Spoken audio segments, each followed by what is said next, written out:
makanya kita patut menyayangkan, dan makanya itu saya katakan mari kita ajak kembali ya teman-teman di TNI, teman-teman di polisi, jangan sampai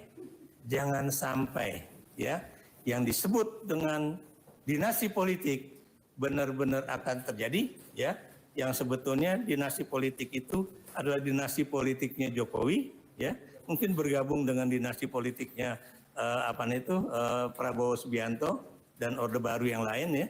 Dan ini sebetulnya kalau dilihat dinasti politik Jokowi cuma 5 orang yang terlibat, Pak. Maksud saya 5 orang terlibat itu Joko Widodo, dan ini untuk pertama kalinya saya sebut Ibu Iriana, karena selama ini saya nggak pernah mau menyebut Ibu Iriana ya. Kemudian Gibran, dan kemudian juga Kaisang, dan kemudian Bobi. Ini, kenapa? Gimana Pak? Ya 5 ya. 5 inilah yang menjadi sumber yang tadi saya katakan bangunan dinasti yang sedang dibangun oleh Presiden Republik Indonesia. Dan kalau gara-gara 5 orang aja kita nggak bisa bergerak, nggak bisa membangun demokrasi dengan baik, membalikkan demokrasi krelnya, saya patut bertanya, apakah kemudian memang kita tidak lagi memiliki suatu kekuatan moral, kekuatan politik ya, untuk kemudian mengembalikan demokrasi krelnya supaya gonjang-ganjing politik pasca 2024 ini tidak akan terjadi. Terima kasih.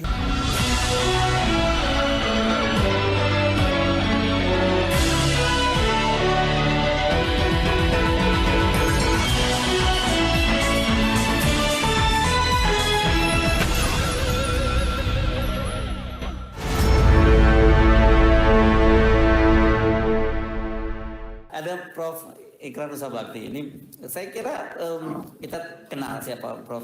Ikrar ya. Ini seorang ilmuwan tapi kemudian pernah jadi duta besar. Artinya sebenarnya kalau duta besar itu orang percayanya Pak Jokowi di Tunisia lah gitu ya. Tapi begitu saya amati di berbagai wawancara, loh ini kok kenceng banget ini suaranya. Mari kita komentari, mungkin bisa masuk dari yang tadi disinggung juga oleh Mas Rafiq ya, soal Kapolri yang itu kan itu bagian dari konfirmasi bahwa kecurigaan publik bahwa Pak Jokowi dengan cawe-cawe itu maka di bawahnya, aparatur di bawahnya itu ya tidak akan netral, dan itu sebenarnya kita tidak terlalu terkejut ketika Pak Kapolri menyatakan itu, tapi yang kita terkejut kok itu disampaikan secara terbuka gitu ya, pernyataannya dalam peringatan Natal bersama yang menyatakan bahwa yang dibutuhkan adalah kita pemimpin yang bisa melanjutkan estafeta pembangunan, bukan pemimpin yang akan memecah belah persatuan. Kira-kira itu ya. Dan kalau begini narasinya kan jelas gitu, Prof. Ikrar. Silakan. Ya, terima kasih, Bung Darsu. Assalamualaikum warahmatullahi wabarakatuh. Yang saya hormati Bapak-Bapak Purnawirawan Perwira Tinggi TNI, ya, yang tentunya masih mempertahankan Sabta Marga dan Sumpah Prajurit ya, dan juga 11 kepemimpinan TNI ya. Kenapa saya kemukakan Sabta Marga dan Sumpah Prajurit ya? Tentunya Bapak-bapak itu akan tetap memegang teguh sebagai warga negara Indonesia. Anda pasti akan tetap mempertahankan Pancasila dan Undang-Undang Dasar 45 ya sebagai ideologi negara dan konstitusi negara, dan juga negara kesatuan kita dari Sabang sampai Merauke ya. Kenapa saya kemukakan ini sebagai poin pertama? Karena saya yakin tidak ada pikiran di dalam otak bapak-bapak ya bahwa kita akan melakukan makar ya. Jadi apa yang bapak-bapak lakukan hari ini ataupun juga yang kita lakukan hari ini bukanlah untuk menjatuhkan sebuah pemerintahan, melainkan untuk memperbaiki ya agar demokrasi kita kembali ke relnya, dan juga agar pemilu kita tahun 2024 itu benar-benar langsung umum, bebas dan rahasia, jujur dan adil ya. Kenapa itu kemudian juga belakangan ini banyak gerakan-gerakan, karena kita tahu ya apa namanya itu yang tadi Bung Ishak tadi udah katakan, memang sudah pasti tidak apa namanya itu tidak tidak netral. Presiden sudah pasti tidak netral ya. Dan beliau juga apa namanya itu memang tampaknya ya itu menggunakan tangan ya khususnya Polri ya dalam menggerakkan apa istilahnya itu orang-orang di daerah supaya paslon yang didukung oleh presiden itu akan memenangi pemilu 2024 ini ya. Apalagi kemudian kalau ada kalimat yang kita cari adalah pemimpin yang dapat melanjutkan estafet kepemimpinan untuk apa nih ke depan, bukan pemimpin yang kita pelihara dan selalu mencari perbedaan sehingga menimbulkan konflik ya.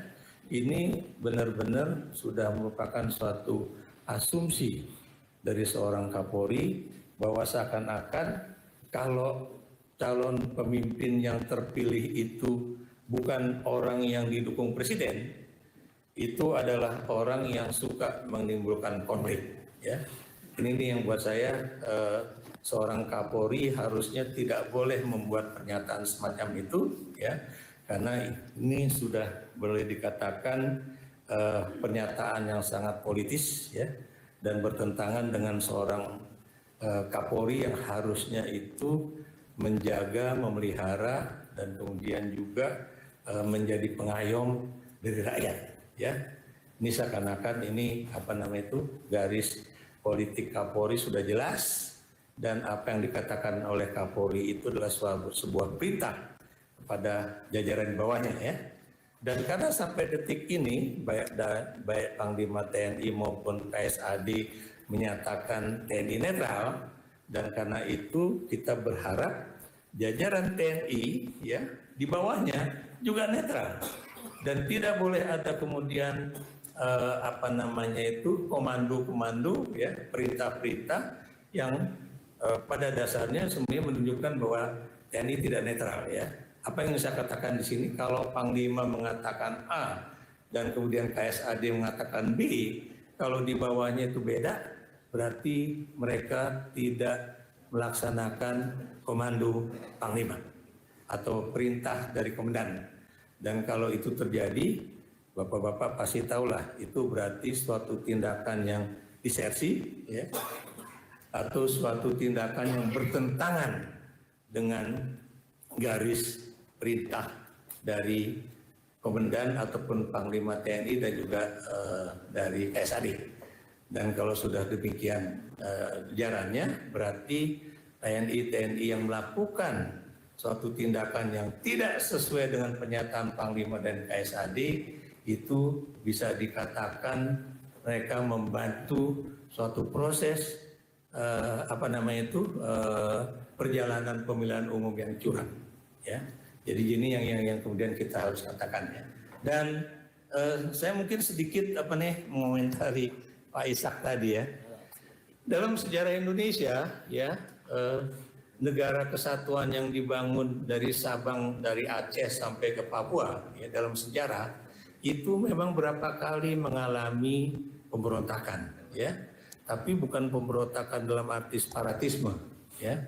Tapi ini pemberontakan daerah ya. Pemberontakan daerah dari suatu misalnya perasaan tidak puas dari berbagai daerah terhadap pusat ya. Seperti contoh PRRI, Permesta ya, itu bukan separatisme. Ingat ya, itu bukan separatisme, tapi suatu ungkapan ketidakpuasan dari masyarakat daerah atau politisi yang kemudian berkoalisi dengan TNI ya, khususnya TNI AD, karena misalnya pimpinan-pimpinan di pusat ya, dalam hal ini Soekarno dan Nasution itu dianggap tidak mencerminkan kepentingan masyarakat daerah ya, jadi itu yang terjadi. Dan kalau yang dalam soal separatisme, kita tahu kita pernah mengalami separatisme RMS misalnya, Republik Maluku Selatan di Maluku, kemudian yang jelas organisasi Papua Merdeka ya, yang masih terus bergerak di Papua, dan kemudian Aceh Merdeka. Tapi Anda tahu semua gerakan-gerakan pemberontakan yang di situ ada unsur TNI-nya itu selama ini bisa selesai baik dengan suatu pertempuran sedikit ya, dan kemudian kenapa kemudian bisa baik ya, bisa selesai dengan baik-baik melalui dialog, itu karena masalahnya kalau menurut almarhumah dosen kami Ibu Miriam Budiarjo, karena memang di kalangan TNI masih memiliki apa yang disebut esprit de corps ya, semangat korps ya. Buktinya PRRI bisa selesai ya, Perbesta juga bisa selesai ya, dan kemudian juga yang lain-lain juga bisa selesai dengan baik-baik ya. Dan kalau misalnya dulu banyak sekali analis asing menyatakan Indonesia diambang perpecahan pasca reformasi, tapi Anda tahu yang terjadi di Maluku, yang terjadi di Kalimantan Tengah ya, itu juga akhirnya bisa selesai baik-baik tanpa perpecahan. Jadi apa yang ingin saya katakan di sini, orang Indonesia itu sebetulnya perasaan keindonesiaannya ya, nasionalismenya itu masih cukup kuat untuk bisa tetap mempertahankan yang disebut dengan Negara Kesatuan Republik Indonesia ya, tanpa harus melalui tekanan ataupun gerakan pertempuran dan sebagainya. Itu. Tapi yang ingin saya tekankan di sini adalah buat saya ya, lagi-lagi buat saya, presiden ini memang kita tidak bisa mengatakan bahwa presiden mungkin belum sampai kepada kategori sebagai pengkhianat bangsa ya. Kenapa demikian? Karena kalau kita mengatakan presiden pengkhianat bangsa itu harus ada ukuran-ukurannya. Tapi kalau saya berani mengatakan bahwa presiden itu adalah pembajak demokrasi, ya, perusak demokrasi Indonesia, saya berani mengatakan ini saya pertahankan ucapan saya. Kenapa demikian ya? Kalau beliau tahu bahwa sebetulnya 2 kali pemilihan umum lagi Indonesia itu sudah menuju pada suatu demokrasi yang mulai dikatakan matang atau mapan, itu beliau tahu. Tapi kemudian mengapa beliau merusak demokrasi Indonesia, membajak demokrasi Indonesia dengan mengajukan anaknya yang sebetulnya beliau juga tahu itu belum memenuhi syarat secara usia dan juga belum memenuhi syarat secara pengalaman. Karena beliau sendiri mengatakan umurnya belum 40 kok, dia juga baru 2 tahun jadi wali kota di Solo, ya jangan gitulah gitu kan. Tapi ternyata apa yang diucapkan kepada umum dan apa yang dijalankan di belakang itu beda. Itulah yang kemudian saya berani mengatakan presiden melakukan dramaturgi ya. Jadi apa yang dikatakan dengan apa yang dilakukan itu seperti bumi dengan langit ya. Itu satu ya. Anda lihat juga yang lain ya, bahwa beliau katanya akan berada atau mendukung 3 pasangan calon presiden dan wakil presiden ya. Tapi kita tahu persis apa yang terjadi misalnya menjelang debat calon presiden ketiga, itu jelas-jelas bahwa Presiden Republik Indonesia itu mendukung salah satu paslon dan bahkan bicara dengan 3 menterinya bagaimana memenangkan paslon ini ya, termasuk juga kampanye apa yang harus mereka lakukan. Kalau saya katakan kampanye itu bisa by persuasion ya, melalui bantuan sosial, tapi juga by force ya. By force itu misalnya memaksa yang namanya kepala-kepala daerah ya untuk kemudian melakukan baik itu persuasi ataupun intimidasi kepada rakyat agar mendukung pasangan calon yang didukung oleh presiden ya. Dan buat saya itu juga merupakan suatu kejahatan demokrasi ya. Dan kemudian yang ketiga ya, dari Anda bisa lihat bagaimana dia melakukan politik ketakutan kepada tokoh-tokoh politik ya, baik di dalam koalisi yang mendukung anaknya, ya maksud saya paslon nomor 2 ini, ataupun partai-partai politik dan politisi, baik yang ada di DPR maupun yang ada di DPRD di daerah ya, atas tindakan mereka yang boleh dikatakan masuk dalam kategori koruptif ya. Jadi mereka melakukan korupsi ya. Ini yang juga terjadi. Makanya jangan Anda kaget kalau misalnya upaya Masinton ya, nama belakangnya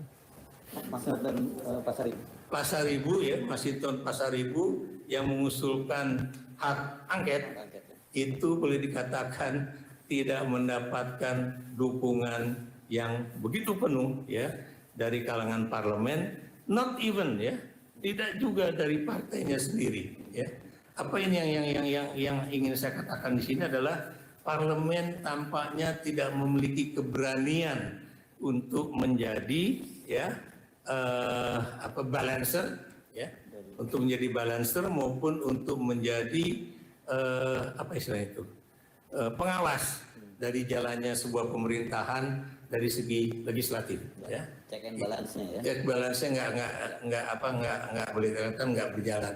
Makanya maaf kata, kalau misalnya akan diajukan apakah itu hak angket ataukah hak bertanya ataukah yang lain juga, buat saya di parlemen nggak akan jalan. Termasuk juga usulan-usulan untuk melakukan pemakzulan ya. Kenapa demikian? Kekuatan di parlemen itu boleh dikatakan sudah di tangan Presiden Jokowi ya. Dan karena itu ya, ini menurut saya tidak ada jalan lain kecuali kalau kemudian bapak-bapak yang sekarang sudah memiliki hak politik karena sudah menjadi sipil, dan juga teman-teman para aktivis civil society ya, atau masyarakat kewargaan, dan juga kalangan akademisi itu mau tidak mau bernyatu bersama dalam gerakan yang tadi Bung Isa katakan, Indonesia apa? Gerakan Anda tadi. Siaga. Indonesia siaga ya. Kalau buat saya kita nggak siaga lagi, tidak siaga lagi. Kita memang harus sudah bertindak, ya, harus sudah mulai bergerak, ya. Apa yang saya katakan bergerak ya, saya terus terang tidak ingin menggerakkan masyarakat atau mengajak masyarakat untuk melawan aparat baik itu TNI maupun Polri. Kenapa demikian? Karena kita harus menganggap yang namanya TNI, yang namanya Polri itu adalah anggota masyarakat yang kemudian dididik dalam bidang kemiliteran ataupun kepolisian, yang kemudian harusnya menjadi pengayom dan pelindung masyarakat.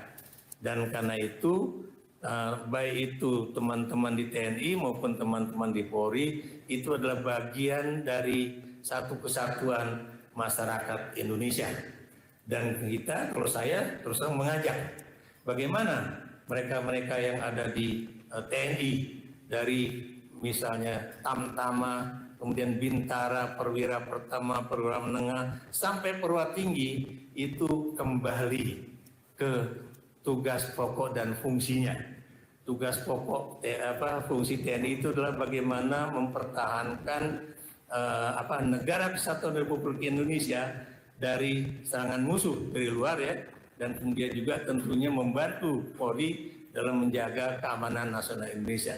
Demikian juga Polri, tugas Anda itu adalah yang tadi saya katakan, pengayom, pelindung, dan kemudian pelayan masyarakat.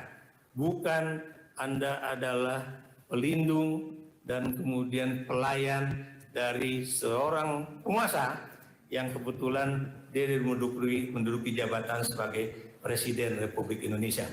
Tidak ada tugas pokok dan fungsi dari kedua institusi ini yang kemudian adalah untuk melakukan atau melaksanakan perintah dari seorang presiden untuk kemudian memenangkan salah satu paslon yang ikut di dalam pemilihan umum. Karena kalau ini terjadi, berarti Anda ikut di dalam politik, ya. Dan kalau Anda ikut berpolitik lagi-lagi yang tidak sesuai dengan jalan demokrasi, berarti Anda juga ikut merusak demokrasi kita, ya. Jadi ini, saya tidak berani untuk mengatakan bahwa Anda berkhianat kepada negara dan bangsa Indonesia, ya, karena Anda boleh dikatakan menyatu dengan para pengkhianat, ya. Saya tidak mengatakan mereka belum sampai ke pengkhianat, tapi kalau oleh Tonquist itu mengatakan bahwa mereka itu adalah yang melaksanakan demokrasi kaum penjahat, ya, itu benar, ya.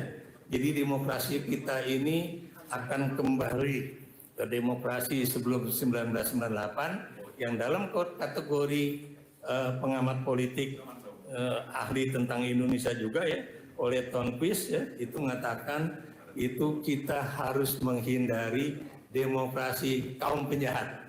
Kenapa ini penting?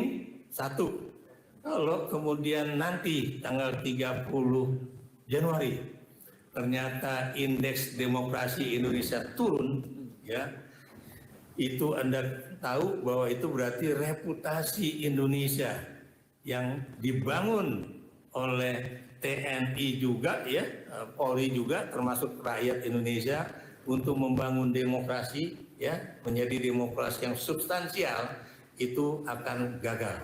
Satu. Kedua, reputasi Indonesia sebagai negara berkembang, negara Muslim yang kemudian ingin menjadi contoh sebuah negara yang bisa melaksanakan demokrasi secara apik, yang itu dimulai sejak zaman Susilo Bambang Yudhoyono melalui Bali Demokrasi Forum, itu akan sulit untuk kemudian lanjut. Apa artinya itu? Indonesia tidak lagi dipandang oleh negara berkembang sebagai sebuah negara yang akan bisa menjadi kampiun demokrasi bagi negara-negara Muslim dan juga bagi negara-negara Asia, Afrika dan Amerika Latin, ya. Dari sisi negara berkembang, dari sisi negara maju, Indonesia tidak akan lagi dipandang sebagai negara berpenduduk mayoritas Islam yang kemudian juga bisa menjadi contoh, dan kemudian dengan itu Indonesia akan kemudian bisa melaksanakan politik luar negeri bebas dan aktif yang boleh dikatakan terhormat. Ya, kenapa demikian? Karena memang citra positif Indonesia boleh dikatakan menurun. Apalagi kalau kemudian, ya, itu indeks persepsi korupsi kita yang juga nanti akhir bulan ini ternyata keluar. Kalau itu semakin turun, Anda bisa berani mengatakan, dan saya juga berani mengatakan, bahwa indeks demokrasi Indonesia sejak 2015, ya, di era Jokowi itu grafiknya menurun, ya. Dan kemudian indeks korupsi Indonesia itu grafiknya akan naik, ya. Walaupun kenapa? Ya, walaupun lagi-lagi, ya, maaf kalau saya berani mengatakan kasus bebasnya Haris Azhar dan Fathia, ya, kemarin, maaf, belum tentu ini bebas murni dan akan maju lagi, bukan mustahil. Ini juga adalah cara untuk kemudian menunjukkan pada dunia dan juga pada orang-orang seperti Bung Abraham Samad, ya, bahwa kebebasan berbicara masih ada. Ini untuk kemudian menihilkan atau mematahkan seakan-akan yang namanya pemerintahan Jokowi itu sama dengan pemerintahan Orde Baru, ya. As simple as that. Mungkin teman-teman mengatakan saya salah, tapi saya sebagai seorang political scientist, ya, dan juga pengamat hubungan internasional, saya berani mengatakan bukan mustahil ini adalah salah satu cara untuk menahan supaya indeks demokrasi Indonesia yang nggak turun-turun amat di tengah proses pemilihan umum yang boleh dikatakan amburadul ini. Bukan cuma persoalan pelaksananya, ya, KPU, Bawaslu dan yang lain-lain juga, ya.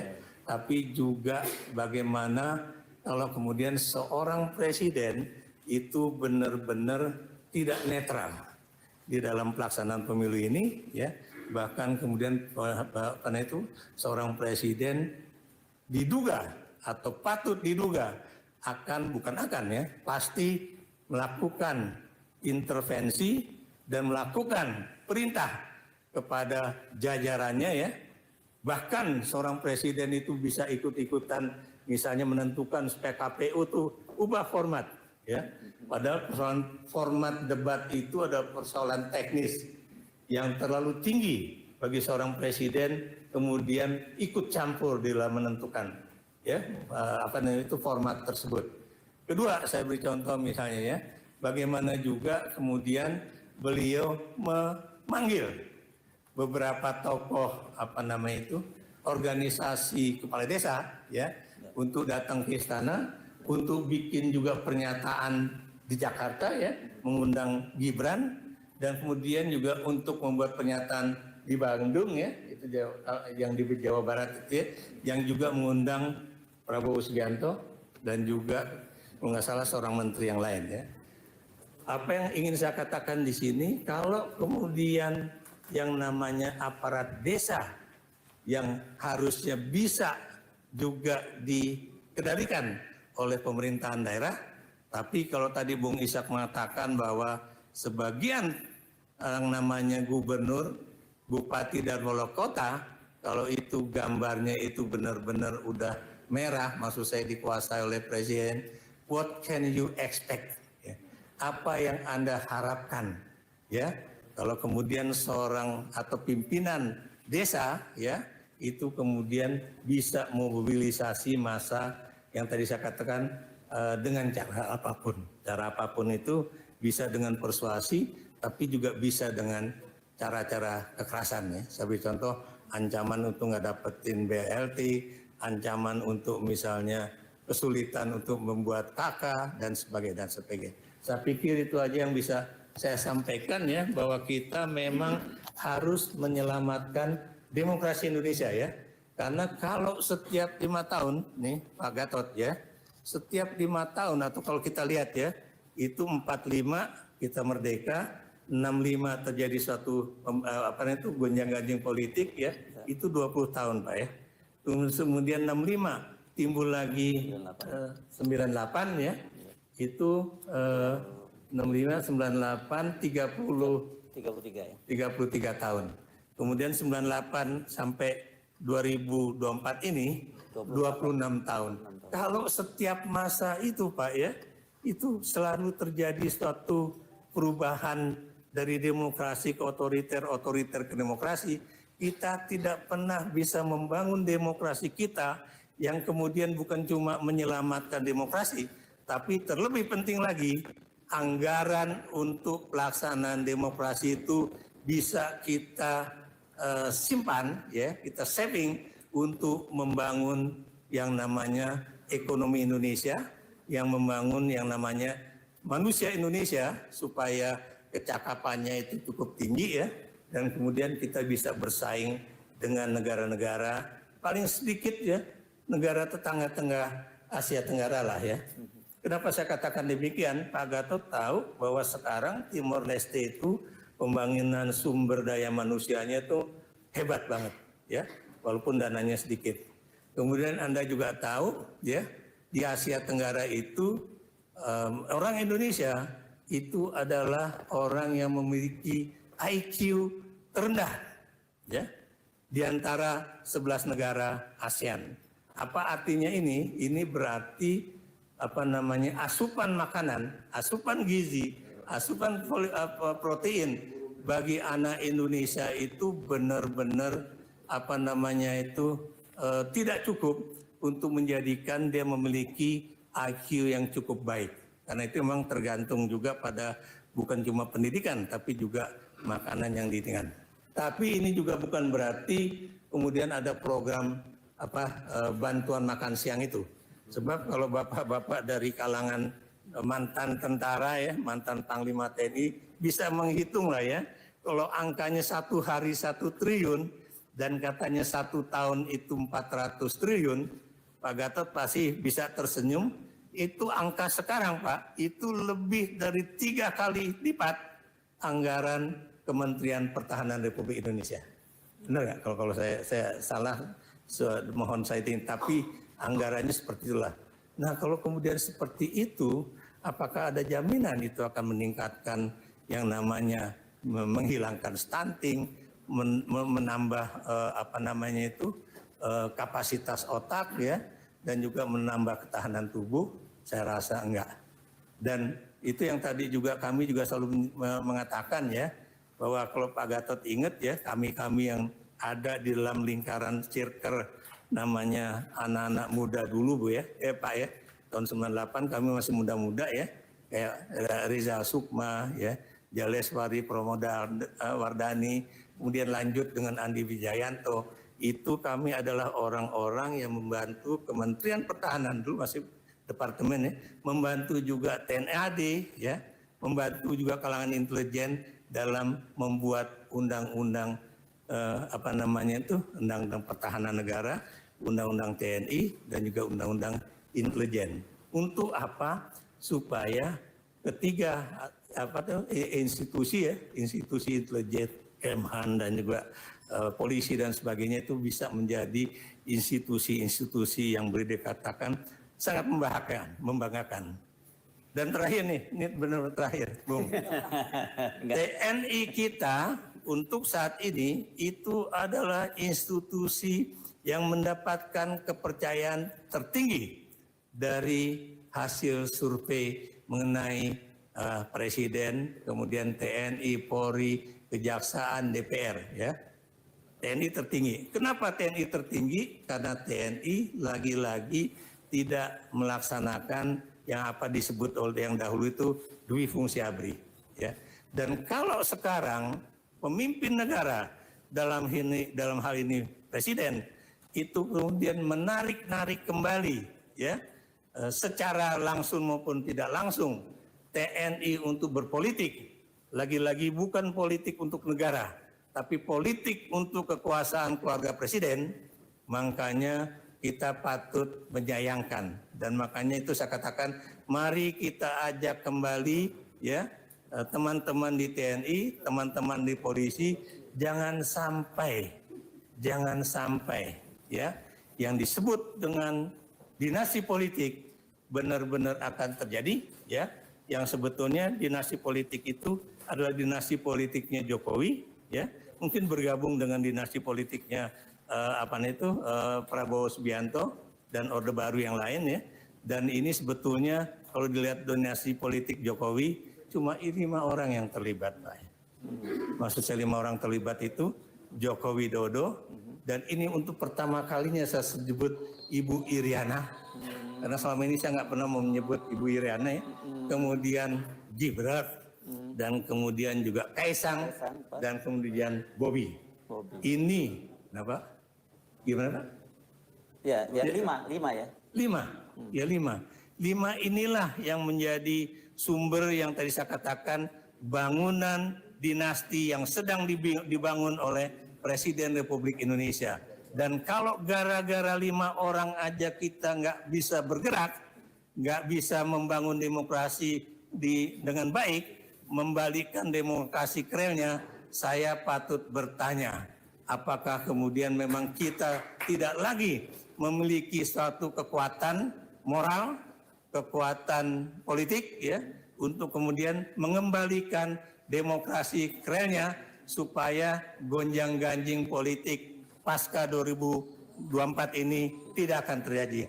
Terima kasih. Wassalamualaikum warahmatullahi wabarakatuh. Waalaikumsalam warahmatullahi wabarakatuh. Ini berat ini omongannya Prof. Ikrar sebagian terakhir nih. Ibu-ibu, bapak-bapak di sini semua itu cemen. Ya, kira-kira begitu ya, karena ngadepin 5 orang aja nggak bisa gitu ya Prof ya.